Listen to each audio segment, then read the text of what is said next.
Hello மக்களே, எல்லாருக்கும் வணக்கம். எல்லாரும் நல்லா இருப்பீங்கன்னு நினைக்கிறேன். Welcome back to Sundar Uma Jayanthi channel. நீங்கள் இப்போ தான் நம்மளோட சேனலை ஃபர்ஸ்ட் டைம் பார்க்குறீங்கன்னா மறக்காமல் சப்ஸ்கிரைப் பண்ணிக்கோங்க. ஆல்ரெடி சப்ஸ்கிரைப் பண்ண எல்லா சொந்தங்களுக்கும் ரொம்ப ரொம்ப ரொம்ப தேங்க்ஸ். சரி வாங்க வீடியோக்குள்ளே போகலாம். ஃப்ரெண்ட்ஸ், இன்றைக்கி என்ன வீடியோன்னு பார்த்தீங்கன்னா, நான் ஆல்ரெடி உங்ககிட்ட சொல்லியிருக்கேன் எங்கள் ஊரில் திருவிழா நடந்துகிட்ருக்கு அப்படின்னு சொல்லிட்டு. நான் இதுக்கு முன்னாடி ஒரு வீடியோ தபசு வீடியோ கூட போட்டிருக்கேன். அது வேணும்னா நான் டிஸ்கிரிப்ஷனில் லிங்க் கொடுக்குறேன், போய் செக் பண்ணி பாருங்கள். அந்த தபசு வீடியோ என்னென்னா, குழந்தை இல்லாதவங்களுக்கு அந்த மரத்தை சுற்றினா குழந்தை பிறக்கும் அப்படின்றது தான் அந்த வீடியோ. ஃபுல் வீடியோ வேணுன்னா நான் தரேன், நீங்கள் போயிட்டு செக் பண்ணி பாருங்கள். இப்போ என்ன நான் பண்ணிகிட்ருக்கேன்னு பார்த்தீங்கன்னா, எங்கள் தெரு உபயம், எங்கள் திருவிழா ஒரு தெரு ஒரு உபயம் பண்ணுவாங்க.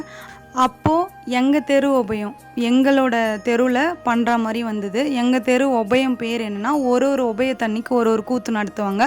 எங்களோட தெரு உபயத்தன்னைக்கு என்ன கூத்துனா, விராட பருவம் சொல்லிட்டு. அது எப்படின்னா, விராட மன்னன் ஒரு மன்னன் இருப்பாங்களாம், அந்த மாதிரி ரிலேட்டடாக அது கூத்து வரும். அது என்னன்னு எனக்கு தெரியாது, ஆனால் விராட பருவம் மட்டும் டாபிக் தெரியும். இப்போ நான் என்ன பண்ணேன், எல்லாமே கோயிலெலாம் சாமிலாம் பூஜைலாம் முடிச்சுட்டு அபிஷேகம்லாம் பண்ணிவிட்டு ஈவினிங்காக ஒரு 3 மணிக்காக வர சொன்னாங்க. 5 மணிக்காக வர சொன்னாங்க. நாங்கள் என்ன பண்ணோம், அவசர கொடுக்கையாட்டும் 5 மணிக்காக வர சொன்னாங்க. சரி, நம்ம சீக்கிரமாக போயிட்டு, எனக்கு ஆல்ரெடி ஒரு ஃபங்க்ஷன் போக வேண்டியது இருந்தது 5:30 மணிக்கா. அதனால் நம்ம சீக்கிரமாக போயிட்டு கோலம் போட்டு நம்ம வந்துடலாம். மீதி இருக்கிறதுலாம் யாராச்சும் வந்தாங்கன்னா தெருவில் அவங்கவுங்க போட்டுக்கிட்டோம், ஆனால் நம்ம என்ட்ரன்ஸில் நடுவில் மட்டும் கோலம் போட்டு பெருசாக போயிடலாம் அப்படின்னு சொல்லிட்டு நாங்கள் ஒரு பிளான் பண்ணி வந்தோம். 3 மணிக்கெலாம் வந்துட்டோம் கோயிலுக்கு. வந்தால் கோயிலில் உள்ளே மட்டும் பெருக்கி வச்சுருந்தாங்க, வெளியே பெருக்கலை. வெளியே எல்லாத்தையும் பெருக்கிட்டு க்ளீன் பண்ணிவிட்டு சாப்பாடெல்லாம் மதியானம் அன்னதானம் போட்டாங்க. அந்த அன்னதானத்தோட தட்டு, டம்ளர், ஜூஸ் கொடுத்தாங்க. அந்த டம்ளர் எல்லாமே அப்படியே இருந்தது. அது எல்லாத்தையும் பெருக்கி ஓரமாக சேர்த்துட்டு சுற்றி பெருக்கலாம் அப்படின்னு சொன்னால், சரி யாராச்சும் வந்தால், தெருவுலேருந்து யாராச்சும் வந்தால் பெருக்க சொல்லலாம், ஏன்னா ஆல்ரெடி டைம் ஆகிடும். நாங்கள் போனது 3 மணி, அது பெருக்கி முடிக்கிறதுக்கு 3:30 ஆயிடுச்சு. அதனால் நாங்கள் ஃப்ரண்ட்டில் மட்டும் நல்லா பெருசாக பெருக்கிட்டு தண்ணி தெளித்து கோலம் போடலான்னு ஸ்டார்ட் பண்ணோம் காய்ஸ். ஸ்டார்ட் பண்ணுற வரைக்குமே செம்ம வெயில் பொலன்னு பொழந்தது. அப்புறம் பார்த்தா காற்று ஸ்டார்ட் ஆச்சு, செம்ம காற்று. அந்த நிற்கவே முடியல. கோலம் போடுறேன், நான் ஒரு மாடல் போட்டால் அது ஒரு மாடலாக போகுது, காற்றுல பறந்துடுச்சின்னு. எனக்கு எப்போவுமே கோயிலுக்கு செய்கிறதுனா ரொம்ப பிடிக்கும். நான் என்ன நினச்சேன்னா, என் கையால் கோலம் போடணும். எனக்கு கோலம் போடுறதுனாலே ரொம்ப பிடிக்கும். எங்கே கோலம் போட கூப்பிட்டாலும் நான் போயிடுவேன். எனக்கு பிடிச்ச இடமா இருந்ததுன்னா. அதுலேயும் கோயிலில் சொல்லவே தேவையில்லை. நான் என்ன பண்ணேன், கோயிலில் கோலம் போகிறதாச்சு அப்படின்னு சொல்லிட்டு ஆர்வ கோலரில் சீக்கிரமாக சாமிக்கு செய்யணும் அப்படின்றதுனா சீக்கிரமாக போகலாம். அப்புறம் யாராச்சும் போட்டாங்கன்னா எனக்கு கஷ்டமாயிடுச்சு, நம்ம நினச்சோமே போட முடியலையே அப்படின்னு சொல்லிட்டு. அதனால நான் என்ன பண்ணேன், சீக்கிரமாக போடலான்னு சொல்லிட்டு 3 மணிக்கெலாம் போனேன். கோலமும் போட ஸ்டார்ட் பண்ணேன். நீங்களே பார்ப்பீங்க எவ்வளோ வெயில் காயுதுன்னு சொல்லிட்டு. யாருமே வரல அது வரைக்குமே. அதுக்கப்புறம் மைக்கில் அலௌன்ஸ் பண்ணாங்க, கோலம் போடுறவங்க கோயிலாண்ட வாங்க அப்படின்னு சொல்லிட்டு. அது வரைக்குமே யாருமே வரல. நாங்கள் கோலம் போட்டுட்டு இருந்தோம். கோலம் போட ஸ்டார்ட் பண்ணியாச்சு, பாதி கோலம் முடிச்சிட்டேன். அதுக்கப்புறம் காற்று ஸ்டார்ட் ஆச்சு. எனக்கா ரொம்ப கஷ்டமாயிடுச்சு. என்னடா இது, நம்ம கோலம் போட ஸ்டார்ட் பண்ணோம், இப்படி ஆயிடுச்சு அப்படின்னு சொல்லிட்டு மனசு கஷ்டத்துலேயே கோலம் போட்டுருந்தேன். சரி பரவாயில்ல, மழை வராது அப்படின்னு நினச்சி போட்டுனே இருந்தேன். காற்று இருக்க காற்று அதிகமாகிட்டே போகுது. நாங்கள் பெருக்கணும், ஒரு டைம் பெருக்கணும், அதுக்குள்ளே எல்லோரும் வந்துட்டாங்க. இன்னொரு டைம் அவங்களும் பெருக்குனாங்க. நாங்கள் பெருக்கின இடத்தே திரும்பணும். காற்று எல்லாமே நாங்கள் பெருக்கினது எல்லாத்தையுமே சேர்த்து அடிச்சுட்டு எடுத்துன்னு விட்டு போயிடுச்சு. அதுக்கிடையில் நாங்கள் கோலம் போட்டுன்னு இருக்கிற இடையில் அங்கே இருப்பாங்கல்ல பசங்க, குட்டி பசங்க, அவங்களாம் அக்கா உங்களுக்கு எவ்வளோ காசு கொடுப்பாங்க இந்த கோலம் போடுறதுக்கு அப்படின்னு சொல்லிட்டு கேட்டுட்டு இருந்தேன். இதோ இருக்காங்க பாருங்க, அவங்க 2 பேரும், அக்கா உங்களுக்கு எவ்வளோ காசு கொடுப்பாங்க இந்த கோலம் போடுறதுக்கு காசுலாம் இல்லை, கோயிலில் நம்மளுக்கு சாமிக்கு போடுறோம்ல, அதனால கோயிலில் நம்ம இஷ்டத்தை நம்மளுக்கு பிடிச்சதுனால நம்ம போடுறோம் அப்படின்னு சொல்லிட்டு இருந்தோம். அவங்களும் வேடிக்கை பார்த்துட்டு கோலம் முடியுமான்னு பார்த்தாங்க. முடியவே இல்லை. காற்று அடிக்குது. என்னால் ஒரு கம்பி இசுக்க கூட முடியல, கண்ட்ரோல் பண்ணவே முடியல. நான் ஒரு டிசைன் இழுத்தா அது ஒரு டிசைனாக போகுது. மாவு இத்தனைக்கும் நிறைய விட்டு தான் கோலம் போட்டேன். அதுக்கே எனக்கு ரொம்ப கஷ்டமாயிடுச்சு. என்ன இது அப்படின்னு சொல்லிட்டு. அப்புறமா வந்தாங்க, எங்கள் தெருவில் இருக்கவங்களாம் கொஞ்சமாக வந்தாங்க.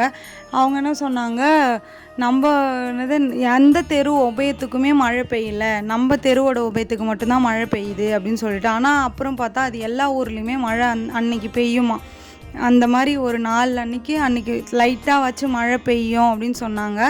நான் என்ன பண்ணேன், நினச்சி ஃபீல் பண்ணிகிட்டு இருந்தேன். சரி அவங்க சொன்னதுக்கப்புறம் ஆமாம் இல்லை, நம்ம ஏன் நெகட்டிவாக யோசிக்கணும், இப்படி பாசிட்டிவாக யோசிக்கலாமே.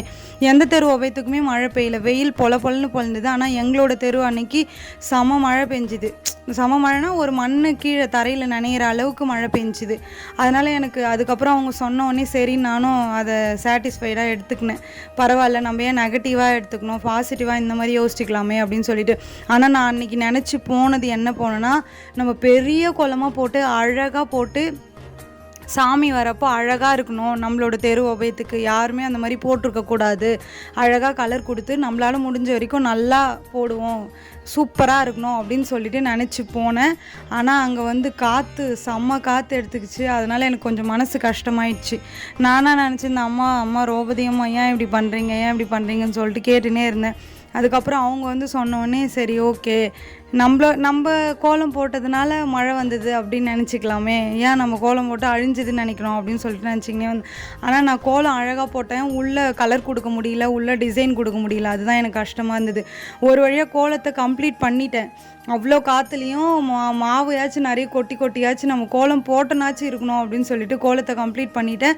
அதுக்குள்ளே எங்கள் தெருவில் இருக்கவங்களாம் வந்தாங்க. அவங்கள ஒரு 2 கலர் கொடுக்க சொன்னேன். அதுக்கப்புறம் அவங்க என்ன சொன்னாங்கன்னா, வேணாம் இதுக்கப்புறம் கோலம் போடாத, ஏன்னா மழை வரா மாதிரி இருக்க காற்று அதிகமாகிட்டே இருக்குது, நீ கோலம் போட்டினாலும் கோலம் வந்து கலைஞ்சிடும் அப்படின்னு சொன்னதால் எனக்கும் தோணுச்சு, நம்ம கோலம் போட்டு கோலம் கலைஞ்சிச்சுன்னா அது ரொம்ப கஷ்டமாயிடும், அதுக்கு நம்ம இது மாதிரியே விட்டு போகலாம், கோலம் போட்டோன்ற ஒரு சாட்டிஸ்ஃபைடாச்சும் இருக்கும்ல அப்படின்னு சொல்லிட்டு அப்புறம் நான் அந்த பாதி கோலத்தோடவே விட்டு வந்துட்டேன். உங்களுக்கு இந்த மாதிரி ஏதாச்சும் ஒரு எக்ஸ்பீரியன்ஸ் இருந்தால் கமெண்ட் பண்ணுங்கள். எனக்கு ரொம்பவே பிடிக்கும், சாமிக்கு செய்கிறதுக்கெலாம் ரொம்ப பிடிக்கும். சாமிக்கு அந்த மாதிரிலாம் கிடைக்கிறதுக்கு நம்ம கொடுத்து வச்சுருக்கணும்னு நான் நினைப்பேன். அந்த மாதிரிலாம் யாருக்கு கிடைக்கும் ஃபஸ்ட்டு?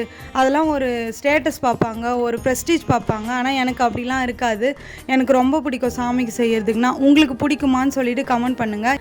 எந்த சாமி எந்த கோயிலாக இருந்தாலும் அவங்கவுங்க கோயில் அவங்கவுங்களுக்கு பெஸ்ட்டு தானே, என்ன சொல்கிறீங்க? சரி ஓகே, இதோடு நான் இந்த வீடியோவை முடிச்சுக்கிறேன். நெக்ஸ்ட்டு நான் திருவிழா அப்டேட் நான் கொடுத்துட்டே இருப்பேன், வெயிட் பண்ணிகிட்டே இருங்க. மறக்காமல் இந்த வீடியோ பிடிச்சிருந்தா லைக் பண்ணிக்கோங்க. சுந்தருமா ஜெயந்தி சேனலை மறக்காமல் சப்ஸ்கிரைப் பண்ணிக்கோங்க. என்னோடய கோலம் பிடிச்சிருந்தா கமெண்ட் பண்ணுங்கள் மறக்காமல். இந்த கோலம் நான் இன்னும் அழகாக பண்ணியிருப்பேன், ஆனால் என்ன பண்ணுறது, மழை வந்து கெடுத்துச்சு. இந்த கோலம் பிடிச்சிருந்தா ஸ்க்ரீன்ஷாட் எடுத்து வச்சுக்கோங்க, உங்கள் வீட்டில் போட்டுக்கோங்க. இதோட இந்த வீடியோவை முடிச்சுக்கிறேன். நெக்ஸ்ட் வீடியோவில் பார்க்கலாம். பாய்.